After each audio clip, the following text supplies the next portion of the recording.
தோறும் கர்த்தருடைய வார்த்தையை கேட்க வந்த உங்களை ஆண்டவராக இயேசு கிறிஸ்துவின் இனிய இன்ப நாமத்தினாலே உங்களை வாழ்த்தி வரவேற்கின்றேன். இயேசு சிலுவையில் சொன்ன 7 வார்த்தைகளை குறித்து நாம் தியானிப்போம். முதலாவது வார்த்தை லூக்கா 23ஆம் அதிகாரம் 34ஆம் வசனம். பிதாவே, இவர்களுக்கு மன்னியும், தாங்கள் செய்கிறது இன்னதென்று அறியாதிருக்கிறார்களே. நம்மை சிலுவையில் அறைந்தவர்கள் தங்களது அறியாமையினால் அப்படி செய்கிறார்கள் என்று இயேசு அறிந்து வைத்திருந்தார். ஆகவே தான் அவரை சிலுவையில் அறைந்தவர்களை மன்னிப்பது அவருக்கு சுலபமாக இருந்தது. தாங்கள் செய்வது இன்னதென்று அறியாதிருக்கிறார்களே என்று இயேசு சொன்னார். சிறு குழந்தைகள் அறியாமல் சில தவறுகளை செய்கிறார்கள். அதை நாம் சுலபமாய் மன்னிக்கிறோம்.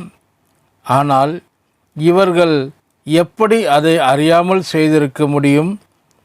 அங்கு நடந்ததை சற்று எண்ணி பாருங்கள். உண்மை என்னவென்றால், தங்களுடைய சுய புத்தியின்படி செயல்படுகின்ற எவருமே இந்த கொடூர கொலை பாதகத்தை செய்திருக்க முடியாது. ஏனென்றால் இயேசு ஒரு குற்றவாளி அல்ல. அவர் தம்மிடம் யாவருக்கும் எந்த தீமையும் செய்தது கிடையாது. தம்மிடம் வந்த வியாதியஸ்தர்களை எல்லாம் சொஸ்தமாக்கினார். குருடர்களுக்கு பார்வை அளித்தார்.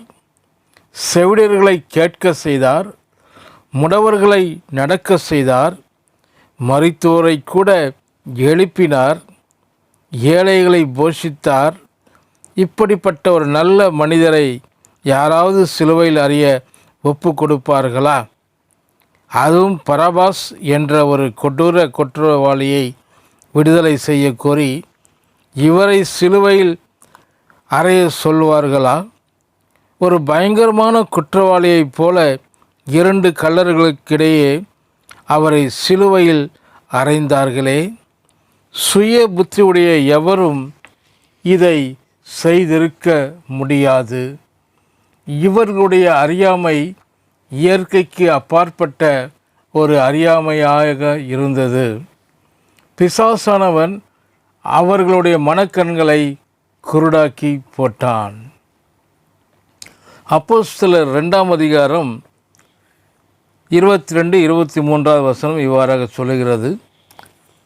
அது மட்டுமல்லாமல், பெந்தெகோஸ்து நாளிலே பேதுரு பிரசங்கிக்கும் போது தேவன் நிர்ணயித்திருந்த ஆலோசனைப்படியையும் அவருடைய முன்னறிவிப்பின்படியையும் ஒப்பு கொடுக்கப்பட்ட அந்த இயேசுவை நீங்கள் பிடித்து அக்கிரமக்காரருடைய கைகளினாலே சிலுவையில் ஆணி அடித்து கொலை செய்தீர்கள் என்றார். இது வெறும் யூதர்கள் இவரை பிடித்து கொடுத்து ரோமர்கள் இவரை சிலுவையில் அறைந்ததினால் நடந்த காரியம் அல்ல. இதற்கு பின்னணியில் தேவனுடைய தீர்மானமும் ஆலோசனையும் முன்னறிவும் இருந்தது என்று பேதுரு சொல்லுகின்றார்.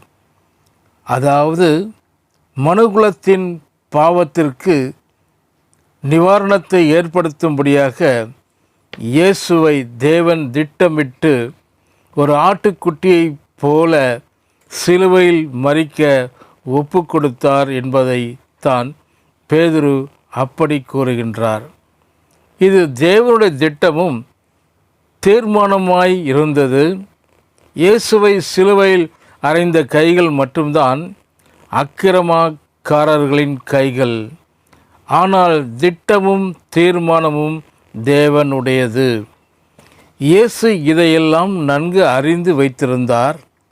ஆனால் அவரை சிலுவையில் அறைய ஒப்பு கொடுத்தவர்களும் அவரை சிலுவையில் அறைந்தவர்களும் தாங்கள் செய்வது இன்னதென்று அறியாதிருந்தார்கள். ஆகவே தான் பிதா இவர்களுக்கு மன்னியும், தாங்கள் செய்கிறது இன்னதென்று அறியாதிருக்கிறார்களே என்றார். சிலுவை தேவனுடைய திட்டமும் அது தேவனுடைய தீர்மானமும், அதன்படிதான் அந்த சம்பவம் அன்று நடந்தது. யாரும் இவரை பிடித்து ஒப்பு கொடுத்து சிலுவையில் அறைந்துவிட முடியாது.